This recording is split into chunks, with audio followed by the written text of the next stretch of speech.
बोला गया क्या अन्नपूर्णा भंडार ये 3,000 रुपया करके जून महीने से चलेगा। तो बोला गया क्या अन्नपूर्णा भंडार ये 3,000 रुपया करके जून महीने से चलेगा।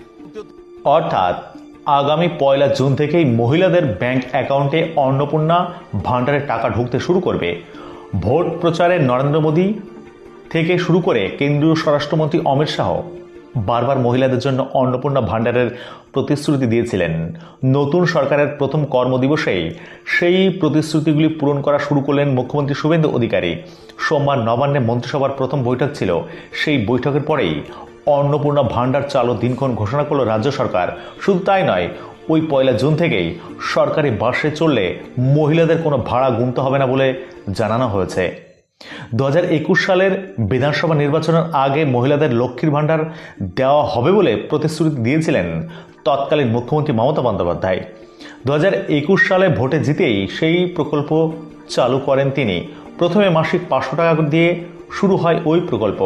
তারপরে ধাপে ধাপে সেই টাকার পরিমাণ বেড়েছিল। পূর্বতন সরকারের শেষ বাজেটে লক্ষ্মীর ভান্ডার টাকার পরিমাণ বাড়িয়ে মাসিক 1,500 টাকা করা হয়েছিল।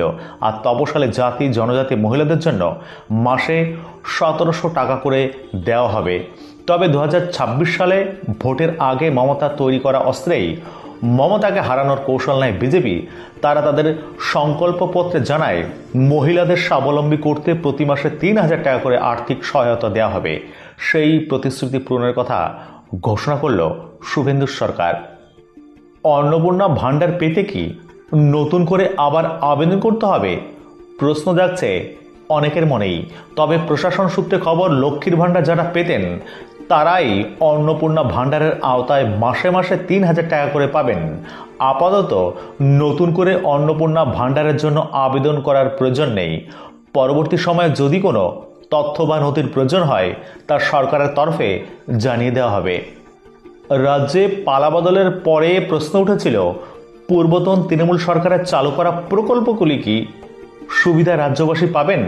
সেই সংশয় নিরসন করে সোমবার প্রথম মন্ত্রিসভার বৈঠকের পরেই শুভেন্দু জানিয়ে দিয়েছিলেন রাজ্যবাসী কোন চালু থাকা সামাজিক প্রকল্প বন্ধ হচ্ছে না।